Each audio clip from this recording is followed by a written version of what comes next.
They have different locations in the courthouse, but it'll always be where they record the marriage and land records. They usually keep those in the same location, and no matter what state it is.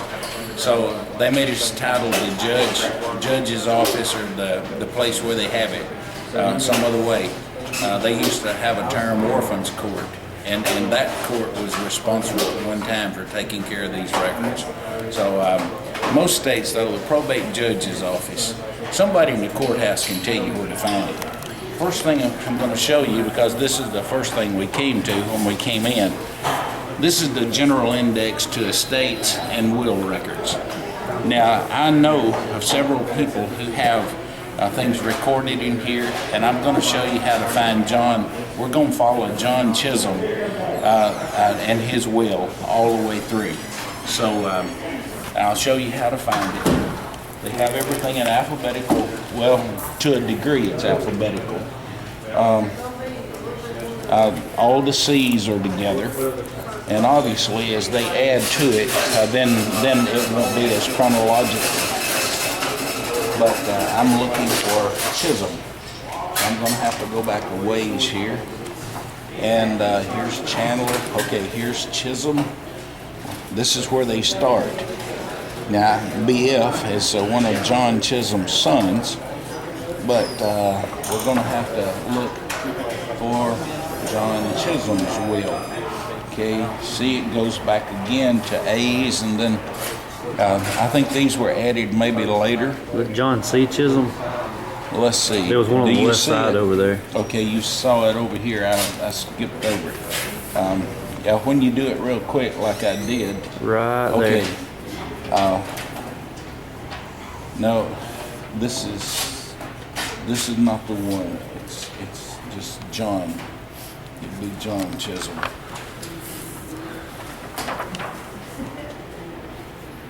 Okay, there's two columns here.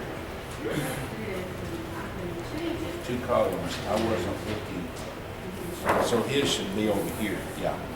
Okay.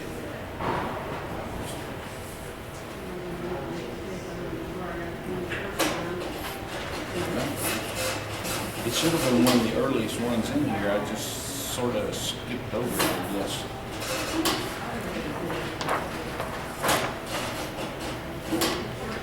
Okay, we're looking for John Chisholm's will.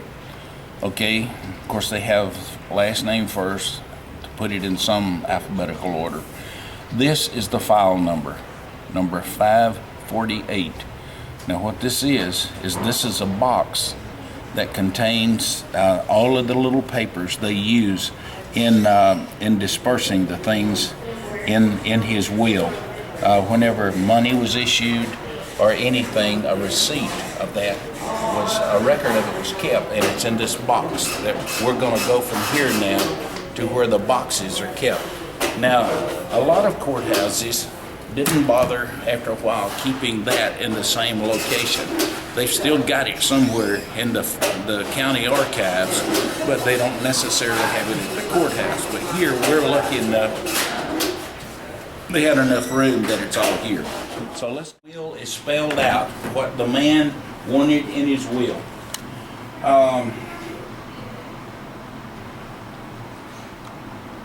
Let's do this one right here. This is not John Chisholm's. Let's see. Let me get the time frame on this. 1832. Okay, somebody's got some of these out of sequence here. See, it jumps from 1832. Where is number? Some of these are definitely 1835 is at the top of that shepherd. Okay, yeah. See, they got it as A.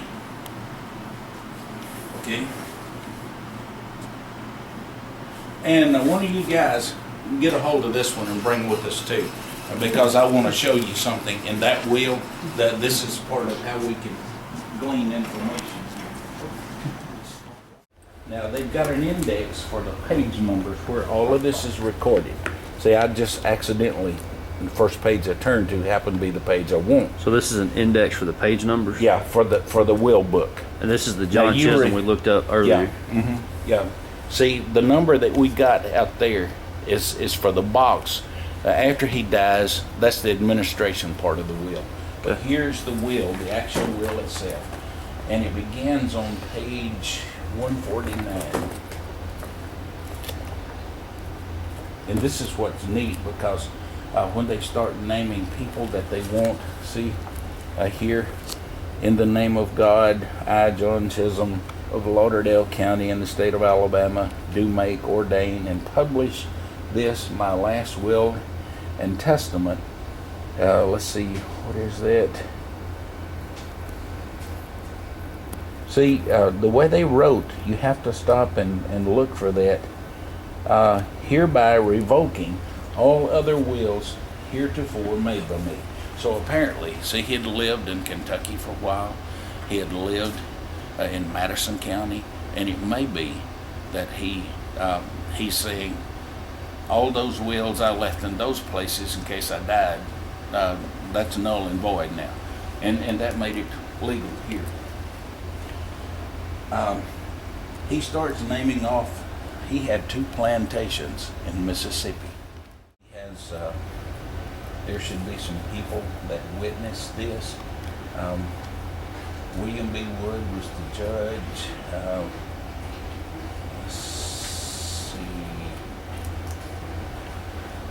Maybe the witnesses are over here in this part.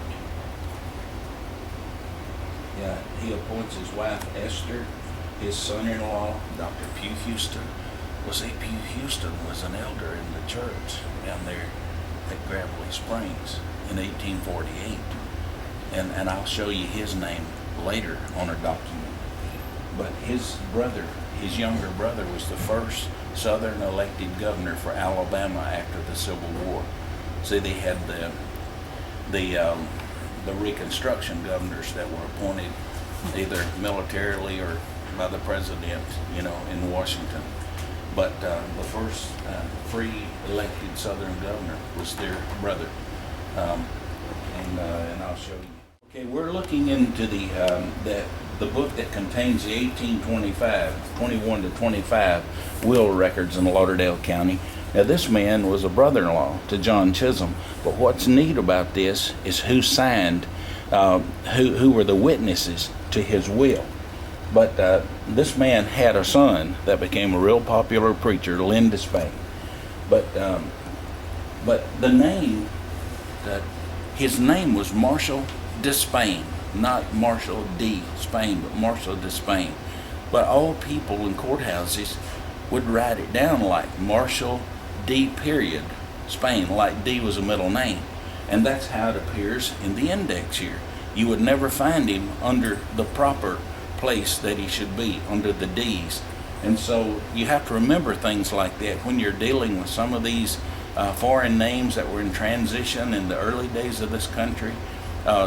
You might encounter this very thing. So finally, the Despain family drops the D. They get so tired of explaining why everybody in the family's got a D in the name, D period.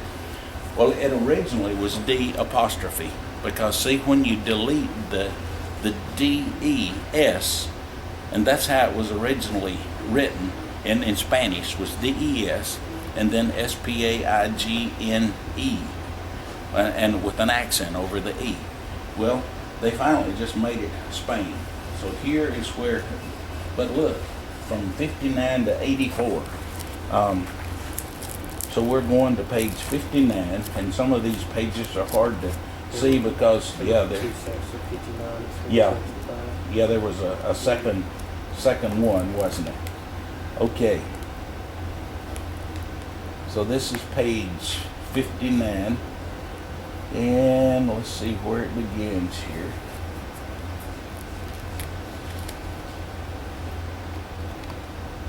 Was there two There was another. page 59s in here? Yeah, see, we're only right there. Yeah. At the beginning. Okay. Of county so-and-so.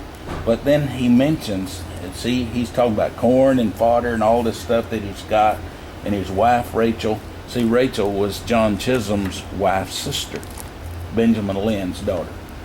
But this is, all of this is just what he wants in the will. But then look here. This is where this gets interesting. These are like witnesses. You've got Solomon Despain, Robert Boyd. Somewhere in here he has Brother Ephraim D. Moore to sign. See, he might have been, was he up here? Yeah, here you go. Okay, I do hereby nominate and appoint my dear friends, John Chisholm, who is his brother-in-law, Ephraim D. Moore. Brother Moore was the first preacher to come and live in this county, 1822. Well, see, he's been here now for about 2 years when he witnesses this will. And my son, Solomon Despain, executor of said will and testimony. And then it was dated, see, December the 11th, 1824. Well, he dies January the 4th or 5th of 1825. And so, see, this has got one of the preachers listed in here as one of the executors of his will. And then this talks about slaves that he owned. He names them, Polly and Pratt, and which of the family. Can I get you to stick these back up there? And we're going to go through that door right there. Now we're going, remember we looked at the book that had the file number 528. Anyway, I know where it's at. I think it was 584. But it's right here. Oh, let's see. They've got them out of sequence.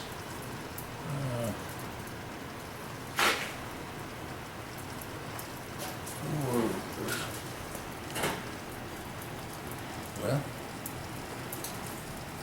it starts there. Okay, there's another.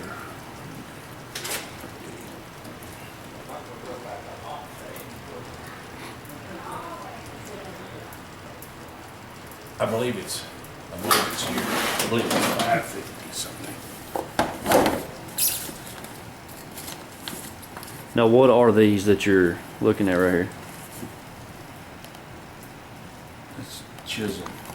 Okay, this is.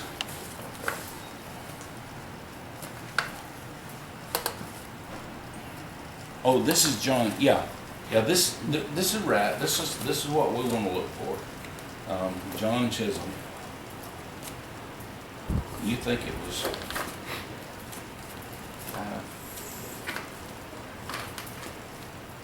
I've been 548. There's 47. There's 49. Where's 48 at? I remember the number 8 and 4 in it, so I think it might have been 548. Yeah, I believe it's 548. So somebody's got it out. Somebody has taken it out. And there's 47 and 49, 50. Now, this is really gonna aggravate me if somebody has stolen this.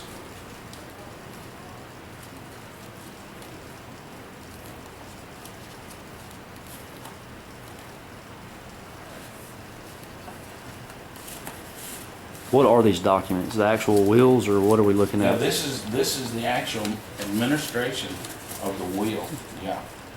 This is where they start telling who gets what, you know, how much money is. Okay, here it is, but somehow it's out of place.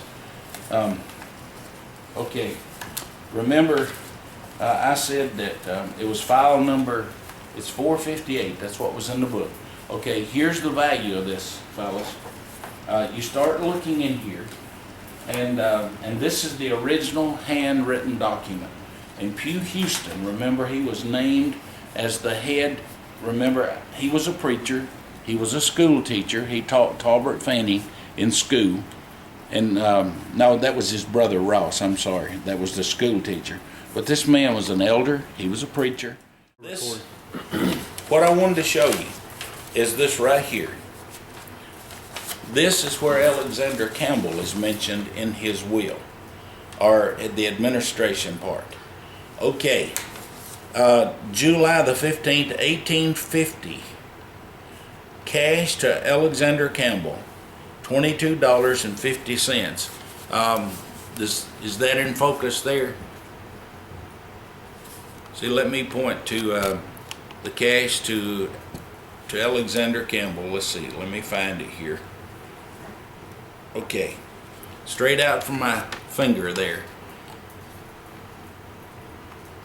Okay. $22.50. Yeah. In Alexander Campbell's subscription list, where he's got the people who subscribed, which issues they bought or which volumes and how much they paid, okay, he's showing a deficit on John Chisholm up until this point.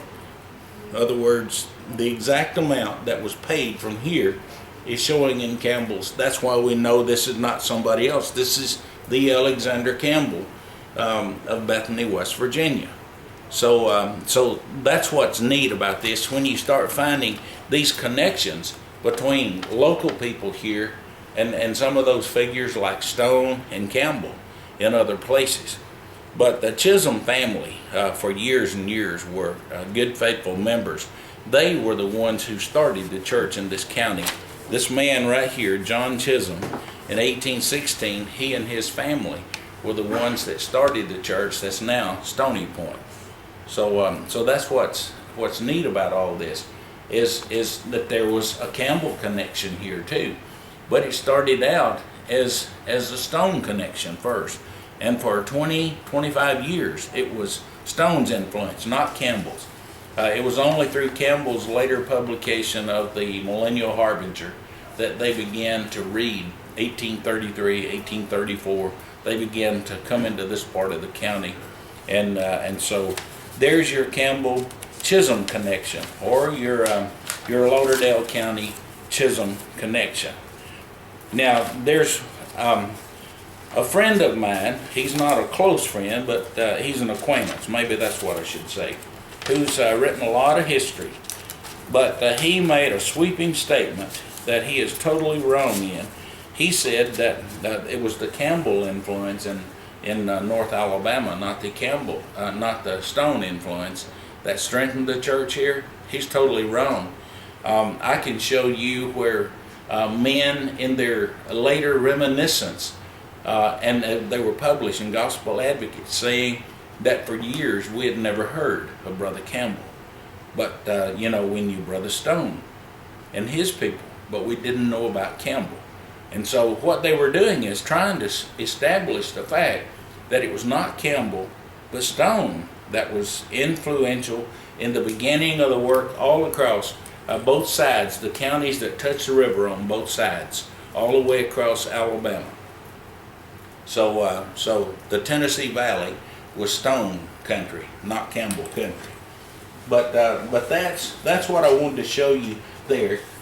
This is just all of these documents are just a further extension of him administering money. Every time he would give John Chisholm's wife money, her salary, so to speak, he had to record it in here. Every time money was spent for anything out of that account, it was recorded right here. So I'm going to not scare myself to death now the next time, and I'm going to put this back. There's 549, that's 548, so I'm putting that back in. And by that, see, it was a mimeograph copy, and unfortunately the mimeographing is fading and fading. And so what I want to do is come and scan this and run, and darken it. But this records all of the public property. That's what the WPA, under Roosevelt's administration in the 1930s, trying to get America back to work, they created jobs. And so one of them was to pick out men that had some degree of education, send them to the courthouse, and let them start going through all of the old will books. And every time they found a church or a school or a park, anything that was public property, that was recorded in this book right here. And they would tell what book and what section of the book and what page that will or that document was found on. And so this is what I was hoping to do, to go through And see, like right here, this has got Hickory Flat Church and Cemetery listed here. Antioch School. Well, see, I'm in the proper region. I'm just a little northwest of Elgin. I want to see if there's something in here that tells about Elgin, the Elgin Church of Christ. Let's see, there's some maps back over here that will help us to locate, supposed to help us locate. Now this is Pickwick Landing, Patton Island, so this is the wrong map here. Have to go to another map that goes further east in the county. Yeah, here we go. Okay, this goes all the way to Elk River. Okay, what we need, now this is Florence. There's Anderson, so Rogersville is here. Elgin would be here. Let's see, that's in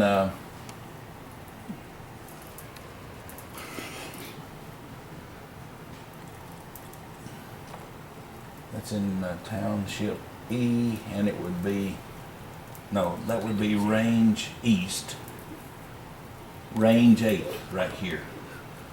Okay, Range 8 West. That means west of the road that runs from Huntsville to Fayetteville. Meridianville was built on the Meridian. Everything in Alabama is that's east of there is Range East. These are all Range West. From Meridianville westward, everything is Range West, no matter what county it's in. And so, you know, the meridians are those things that run from the North Pole to the South Pole, and Yeah. it just happens that one runs right on that right, road. yeah. Yeah. And so that's why of this. And so this would continue all the way, probably to the Mississippi River, and then once you cross, then they'd probably count it from the other meridian east and west. Yeah.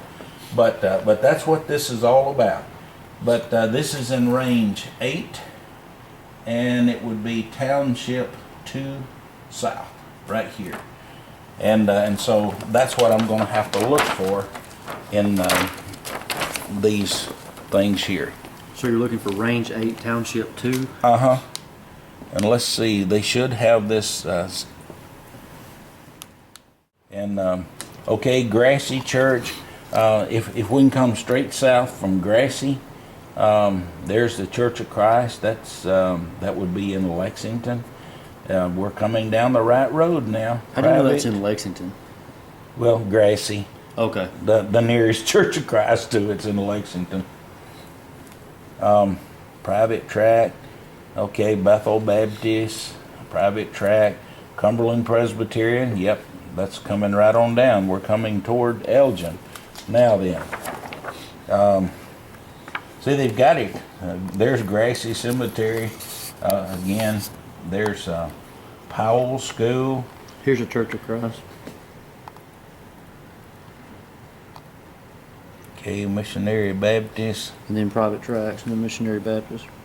Okay, let's see what that is. Mitchell Grove, Primitive Baptist Church, Primitive Baptist, Church of Christ. Okay, let's just shoot in the dark and see. That's the Anderson deed It's there. marked by that.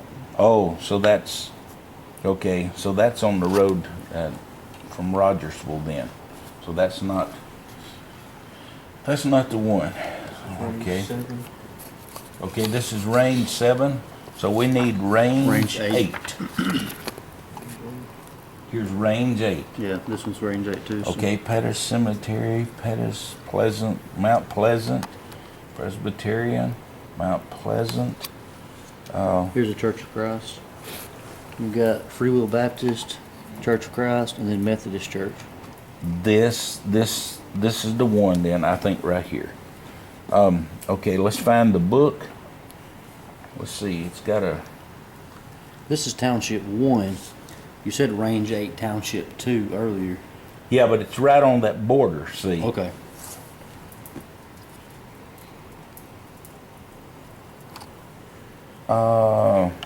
Well, that says Lexington School, so this must be if that's Lexington School, then this is in Lexington. Lexington, so it would Okay, be so one we've more. got to come to Township. Township 2, this Two. is 1. We've got to come south to Township 2. And range, this is range 10. I didn't see a township 2 in range 8. This is still range 8. Well, maybe that's what they're doing is Maybe they just don't have the township notated. all of this is Township 1. So, okay, here's Township 2. Is there a range 8? Well, that's That's 11. okay. So we got to come back this way then. No, it's 13, I'm sorry. This one's 12. Okay. Township 2. This is 11. So, a few more. 10, Okay, we're coming down. 9. Next one should be what we're looking. Nope, that's still 9. And this is still 9 That's here? 9, yeah. Okay. Range 8, Township 2. Okay. Yeah, Whitehead Cemetery. Okay, now then, if we can, Crossroads School is 29. Okay, so if I can find 29, I'll find if there's a Church of Christ located there at that time.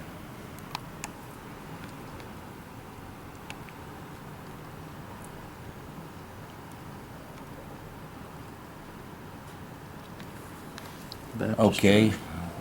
What Quorum Church? No. I don't see a Crossroads. Here's a Crossroads School, but I don't see a Crossroads Church of Christ in here. Okay, so that means that it was started after this. And see, that was my suspicion. What year is this? January 1940. Yeah. Yeah, Is when so this was documented? Mm-hmm. Okay. Yeah. So Yeah. that church was not in existence No. when they did this document. Okay. yeah, so we can at least say it was after 1940. Yeah. That's all we can do. See, this is what we call the WPA book because it was Work Projects Administration. That's what WPA stood for. My daddy and my uncle worked for WPA, hand digging over through hillsides for roads and stuff. Huh. Because nobody was working, so the government put them to work, and so that's what this was. Find out somebody. Are you recording me? Is I'm going to get these two books right here. There's two different things that are in these. Let's just go back to this table in here where the light's at, and we've got better lighting in here, and I won't be bothering those folks out there. Okay, this is the second one. Years ago, our government required men that did weddings, they had to give proof that they were in fellowship. If they were not a justice of the peace or a judge, they had to prove they were in fellowship and authorized by the church to be a minister. And so folks got that confused with an official ordination thing that said, oh, so-and-so has been ordained to do this or that. Let me look for Kendrick. H-I-J-K. Let's see here. Kendrick maybe earlier. Let me just go to Young. I know that Young's in one of these, and I believe it's this one. WXY.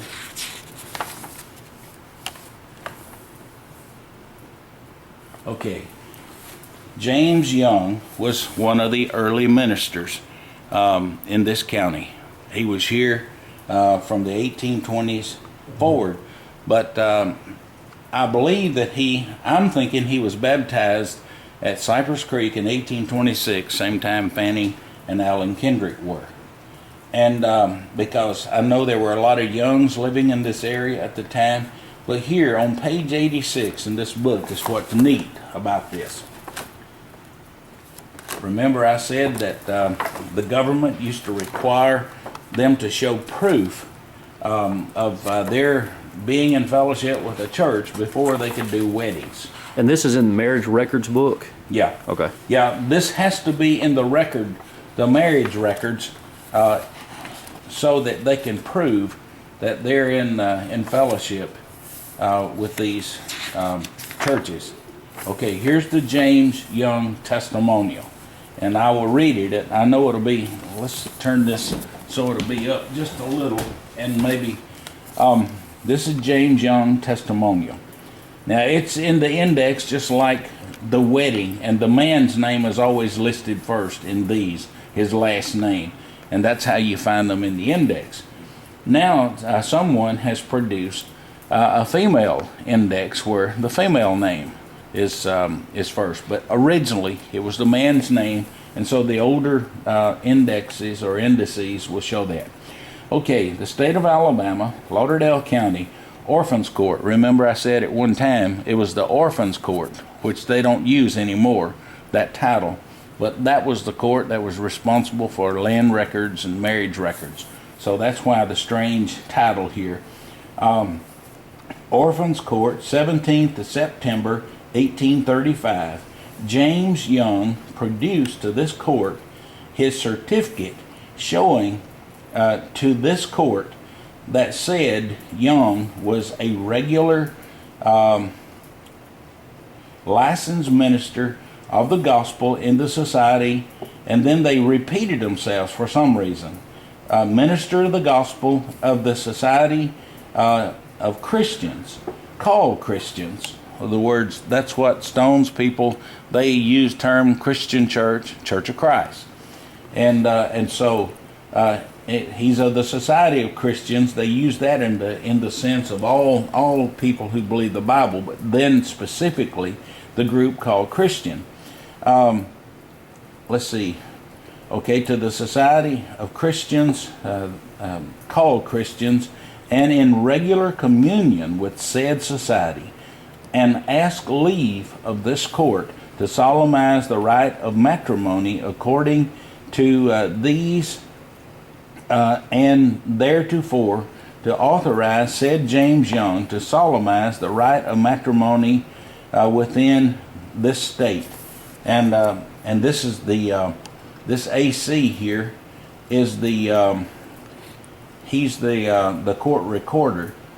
He's probably the judge. I don't know, can't remember who AC was, but he goes on. This is the end of it. County of the state of this state to let's see. Made and produced, given to this court from my hand the 17th of August, 1835. W.W. Gerard was the court. He was the judge of the Orphans Court. Recorded this 19th of September, 1835. So that is what they had to produce to the court to show that they were in fellowship with the church. And so when you find one like that, you can pretty well say he must have just begun preaching in this county for him to have that done, see? Because that was part of their income. People would give you 50 cents or a quarter, which was a lot of money to them, to do a wedding. Well, see, the church at this time was not paying a salary, so you didn't get very much help from the church. So to do weddings and funerals and things like that was a little extra income to these guys. And so they're going to go to the courthouse as soon as they can when they get there, get their names entered into the records so they can perform these weddings. And so that's James Young's entry. There's another one somewhere in here for Alan Kendrick, and I don't know why I couldn't find that under, it may be in this other book, but it should have been under Kendrick. Let's see if there's one under Despain. I've never really bothered. Here it is. Okay, it starts on this page. No wonder they didn't see. Now see, that messes you up when they've got a page. Part of that's on a page they didn't list. They should have it started on page 70. See, here's where it starts. That's why I couldn't find it. Orphans Court, December term 1828. So see, that is before this other guy recorded his. See, Allen Kendrick was baptized. I know this for sure because his brother was there when he was baptized, and he writes about it in 1826. He was one of the first people in this county baptized for remission of sins. And him and Talbot Fanning were baptized in September 1826 by Brother Ephraim Moore. And so here's what it says. Orphans Court, December term 1828. On appointment, and it appearing to this faction of the court. That, I guess that's session of the court. They must have used that funny looking yes. In reference to and they left out the name there. Kendrick is a regular ordained minister of the gospel of the Methodist denomination. That's the wrong Kendrick. That's not the right one. What happens in these marriage records, fellas? At the end of it, when somebody's wedding has been performed, it will say solemnized by so-and-so. This here is David Lancaster. He was a Baptist preacher. I know who he was. David Lancaster. He must have been old Mary and Sam. He did a bunch of them. But as you look through here, and what I had to do is just literally start looking from page to page because I was trying to get a perspective on when Brother Moore first arrived in this county. And even though I don't have the exact day of the month, he started doing weddings shortly after he got here. And his name appears then until 1835 in the marriage records here. Well, I know that in 1835, they packed up. He was part of that group that moved to Texas. And so his name doesn't appear here ever again in the marriage records. But even if I hadn't have known he moved to Texas, I would have a pretty good idea that something became of Brother Moore after 1835. He's not in the book anymore. So that gives you an approximate idea. From 1824 to 1835, he was here preaching, see? So for 11 years.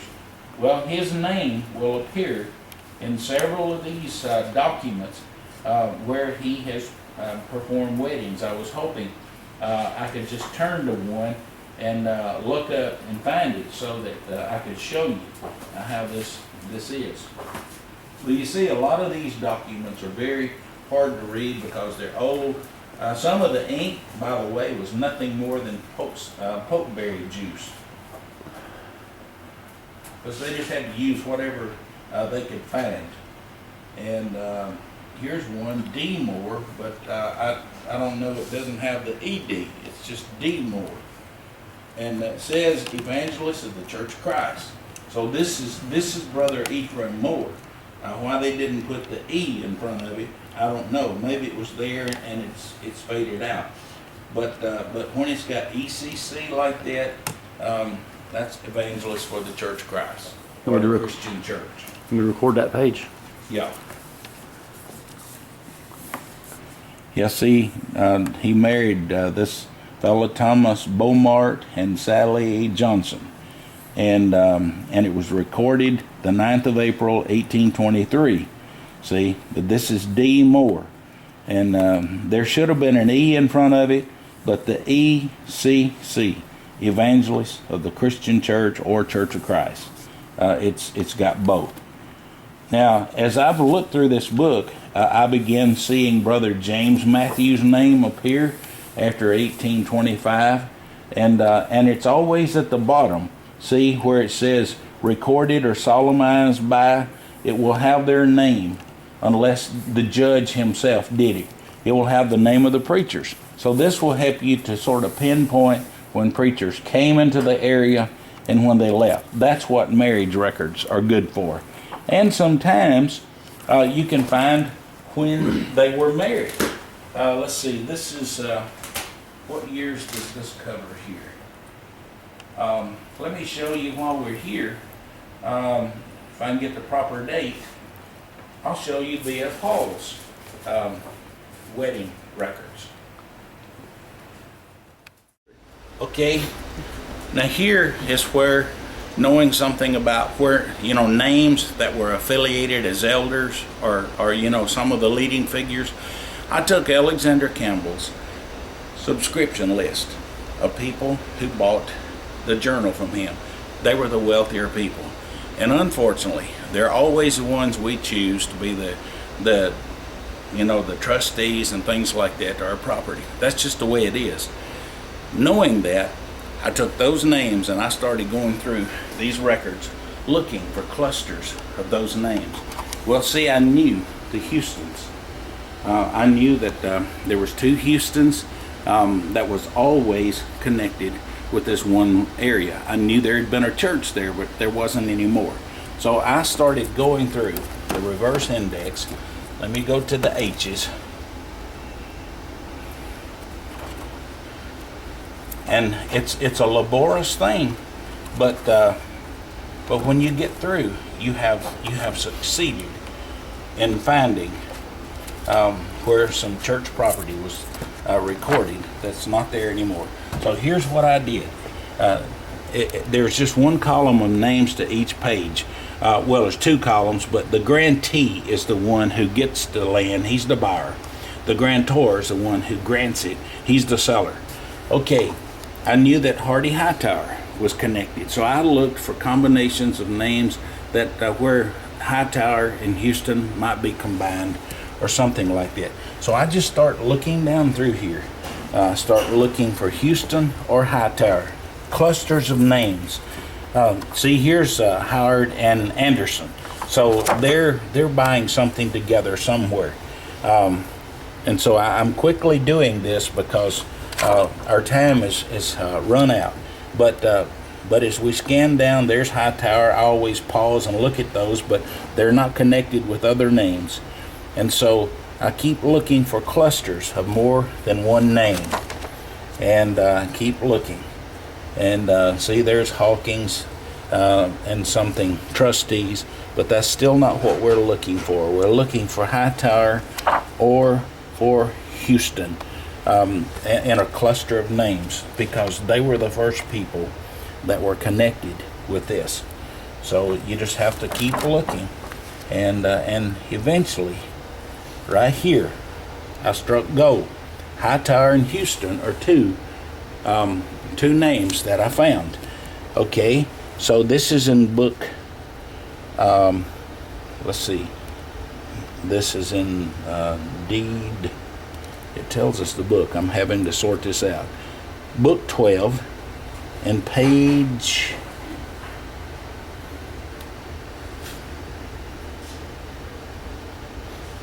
Yeah, book 12, page 372. Okay, book 12. Find that here, Rob. Book 12, 372. Yeah, it's this one right here.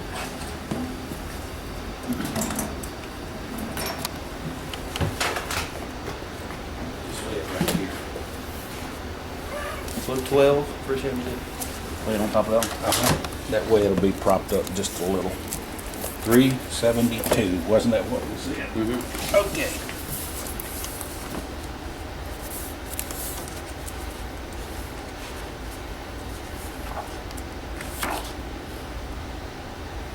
Okay. Patton to Hightower, Houston, and Young. Now what I found here confirmed something that Brother Matthew said in the Christian Messenger. He gave the year that they started a congregation in his community, that he started. Okay, look here. This indenture made in the interest and entered 22nd day of August 1848 between Robert M. Patton of the first part, Hardy Hightower, Ross Houston, and Pugh Houston. Trustees of the Church of Christ, meeting at Bluff Creek in the county of Lauderdale in state of Alabama, witnessed that whereas Ephraim B. Reed made by writing obligatory dated the 10th day of September 1833. That's the year that Brother Matthew started the church. So this man gave property to the church, but now all those trustees are gone, and so they're re-entering the trustees to keep it update. See, okay, called a little band undertook with Hardy Hightower, David Houston, Samuel Young, then trustees and their successors in office, that in consideration that they would build or cause to build a meeting house for the purpose of worship of God for all religious denominations. What they were doing is they were building what we call a union house, because some of these folks at that time weren't members of the church. They were other religious groups. And so they couldn't afford to build their own meeting house, so they built a union house. A lot of our churches got started like that. But says, eventually then, the Baptists finally stopped meeting, and now this becomes property of the Church of Christ. And here's what's neat about this. Look at this. They entered a paragraph from their record book. I'd love to find that record book. It says, record book of the Church of Christ, meeting at a brick house. So they had a brick meeting house in 1848 now on Bluff Creek in county of Lauderdale and state of Alabama.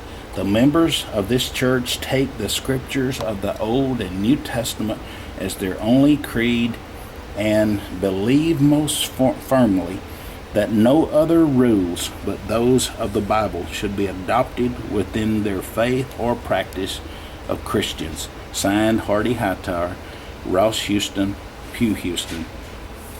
Recorded the 1st of November, 1848. Cool. Isn't that neat? That church doesn't even exist anymore. When the Civil War came, the Union soldiers camped out at Gravelly Springs, and when they left, they burned all public buildings because they'd used them as hospitals and officers' headquarters. They didn't want the Confederates who were coming in. Forrest and his guys were coming in, and they were clearing out. And they didn't want the Confederates having the same privileges, so they burned all the public buildings. Well, for some reason, our brethren never did build back. They never did recongregate. And I've often wondered what happened to those people. Because in 1848, they had 75 members. They had 3 elders of the church. And then after the Civil War, there's no record. So it's weird. Let me put this index back where it goes, and we'll go. We'll just get Travis in from Sortford.